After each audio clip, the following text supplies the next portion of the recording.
Bonjour tout le monde. Eh bien écoutez, j'avais à cœur de partager un moment un peu spécial avec vous aujourd'hui.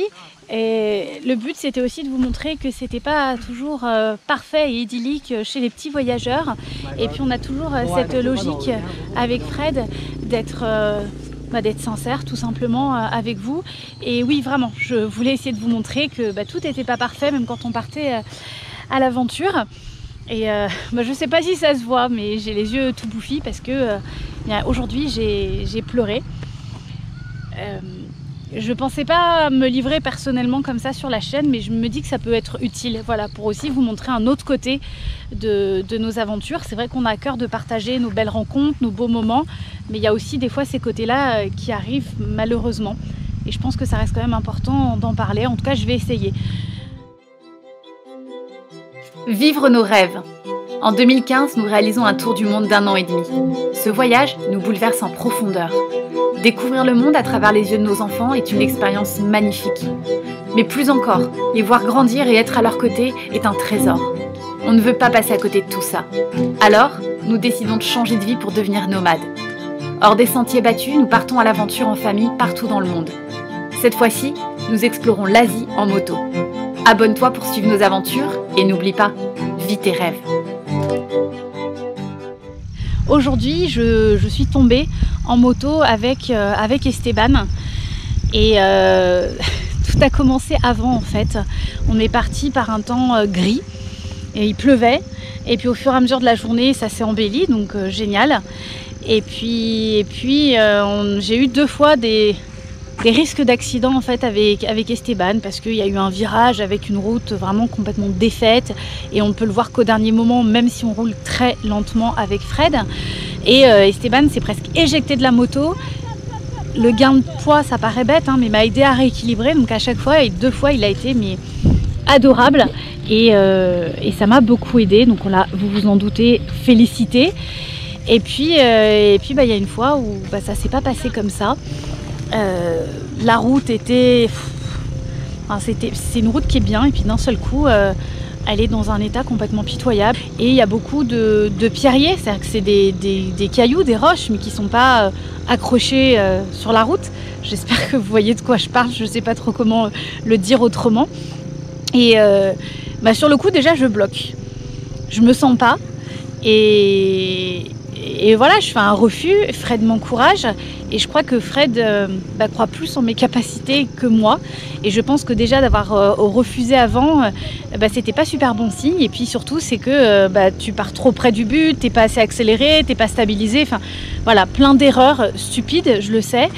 Et en fait, je suis passée près d'un petit dévers. On parle vraiment d'un petit truc, hein. Et encore une fois, je suis tombée alors que j'avançais hyper lentement. Et la moto a penché du côté du dévers et forcément tu veux poser ton pied à terre pour pouvoir rééquilibrer, mais sauf que qui dit dévers dit que ton pied il atteint pas le sol et voilà, on est tombé. Et rapidement Esteban a pleuré. Je me suis précipitée pour aller voir ce qu'il avait. Enfin précipitée, je suis à côté de lui, hein, vu qu'on est sur la même moto. Et Fred et Ruben ont accouru tout de suite. Ruben a même essayé tout seul de relever notre moto. Enfin, ça a été un vrai amour. Et Fred l'a aidé. Et puis d'un seul coup, j'ai genre tilté. Je fais, mais je pourrais les aider. Je crois que j'étais encore un peu, je vais pas dire sous le choc, je sais pas bien le terme, mais ouais, je devais être encore un petit peu, un peu choquée. Et je me suis rendu compte que ça serait bien que j'aide Fred parce que vu qu'elle était tombée dans un dévers, c'était d'autant plus dur en fait de la remettre correctement. Au final, on allait tellement peu vite que c'est juste le bout de la poignée du frein et la pédale en fait de repos d'Esteban. Elle par contre, elle a sauté. Fred l'a récupérée et on va la ressouder. Et alors pour info, Fred m'avait dit suis-moi. Et j'ai fait ma tête de mule et j'ai voulu faire mon propre chemin. Et ça m'arrive, je dois le reconnaître, de temps en temps, d'avoir l'impression que moi, je lis une autre piste que Fred sur un chemin compliqué. Et des fois, d'ailleurs, ça se passe très très bien, il n'y a pas de souci. Donc, je dois le reconnaître, hein, c'est pas Fred qui m'a mis dans une situation trop compliquée pour la novice que je suis. De toute façon, voilà, ça s'est fait comme ça. Et mon cœur de maman, il a énormément saigné parce que Esteban a eu mal. Et Esteban est un garçon très très très sensible qui vit les choses toutes les choses en fait à fond. Au quotidien, c'est quelque chose qui gère de manière très particulière. Et là, il a pleuré, ce que je comprends, mais on n'arrivait pas trop à déterminer avec Fred si c'était le choc, la douleur, et il se plaignait de douleur au coccyx. Donc j'avais super peur pour lui. Après, Fred m'a rassurée en disant, tu sais, je pense s'il avait vraiment une fêlure au coccyx, je te jure que malheureusement, il hurlerait encore plus. Mais il a refusé de monter sur la moto parce qu'il disait que la moindre bosse lui faisait trop mal sur le coup. Et c'est là qu'en fait je me suis effondrée. Alors si on revient un petit peu en arrière, la veille on a fait la rencontre d'un homme formidable. Vous savez, des fois dans les voyages il y a des choses qui se passent et qui sont très fortes, même si elles sont, j'allais dire, fugaces, même si c'est des rencontres assez brèves. Et Fred avait déjà croisé ce monsieur par hasard.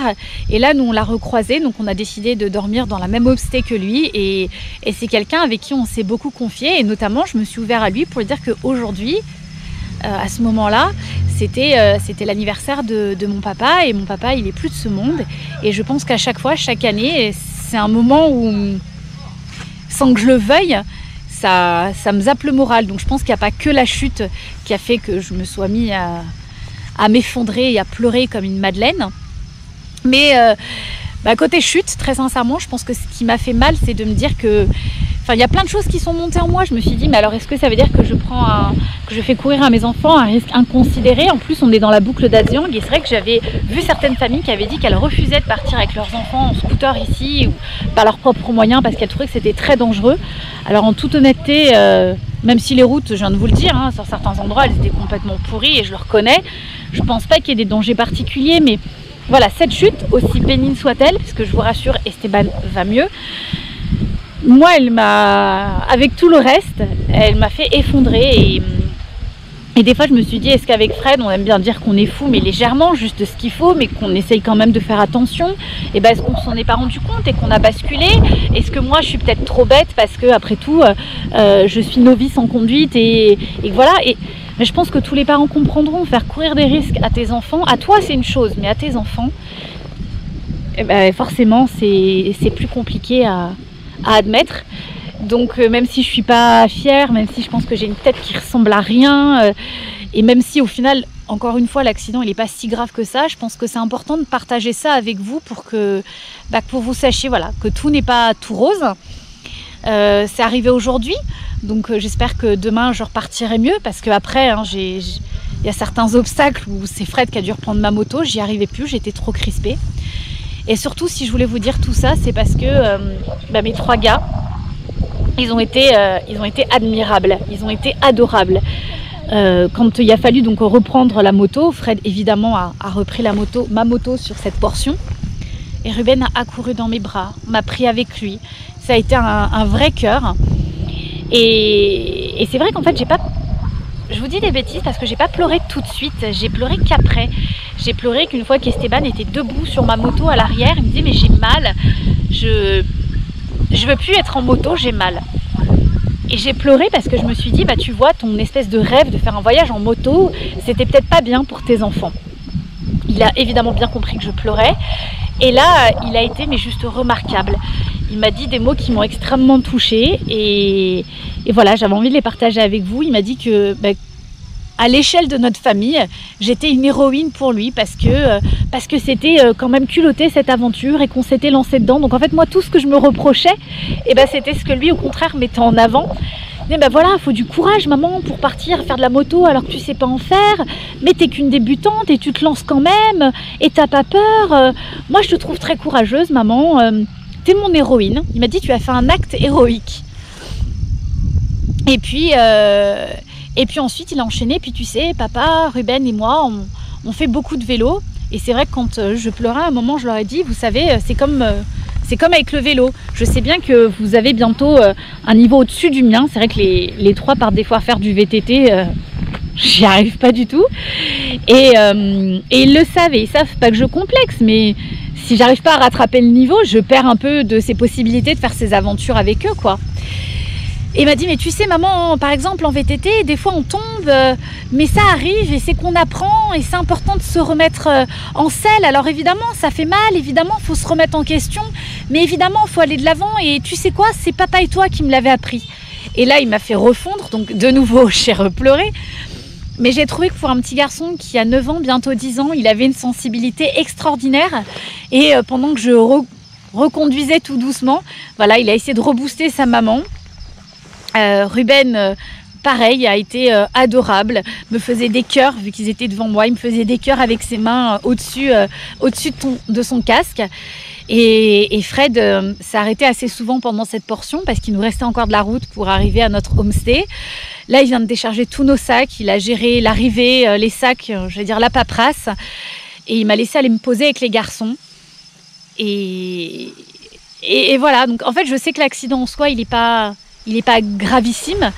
Le pire du pire pour l'anecdote, c'est qu'en plus, quand j'ai fait cette espèce de refus, j'ai lancé la GoPro, qui était donc sur mon guidon, et j'y allais vraiment confiante. C'est-à-dire qu'à la fois j'avais peur, mais j'ai ce petit caractère au fond de moi qui me dit des fois, j'ai mes peurs, mais j'essaye de ne pas les écouter. Et je ne sais pas si finalement c'était de la peur ou l'intuition à ce moment-là, je ne le saurais pas trop, mais je me suis dit, écoute, certes t'as peur, mais il faut y aller. Et donc la GoPro a filmé ma chute. Alors évidemment en live, en direct, pas côté quelqu'un qui la voit, mais quelqu'un qui la vit. Et j'ai un peu peur de regarder ces images, mais en même temps, je pense que ça va être nécessaire que je les regarde.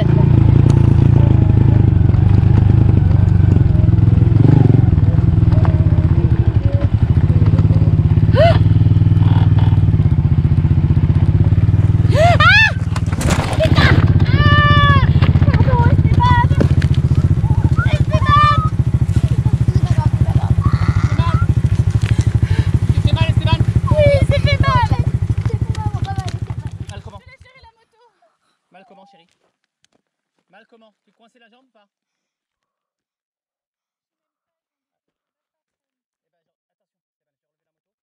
C'était important pour moi de partager avec vous ce fait que cette aventure de fou qu'on est en train de vivre, moi je la trouve géniale, mais on a aussi des moments de doute avec Fred, on n'est pas complètement des inconscients, et voilà, ça nous travaille ce genre de choses, et surtout, j'ai la chance d'avoir 3 hommes formidables dans ma vie, et je les remercie 1000 fois. J'en profite aussi pour vous remercier parce que de plus en plus on a des messages adorables, ça nous touche beaucoup avec Fred, je pense que vous l'aurez compris, on est assez sensible dans la famille, et c'est aussi pour ça que j'ai décidé d'essayer de me confier à vous là-dessus.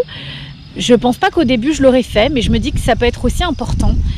Et puis je crois que c'est aussi important de vous montrer qu'on a des doutes, on n'est pas parfait, on se pose des questions, mais on avance. Et que ce genre de, ce genre de chute nous empêchera pas d'avancer, mais qu'on n'est pas des inconscients, et voilà. Bon allez, je vous laisse, je vous remercie beaucoup, et puis je vous dis à la prochaine vidéo, j'espère qu'elle sera moins glauque que celle-là. Voilà, à très bientôt.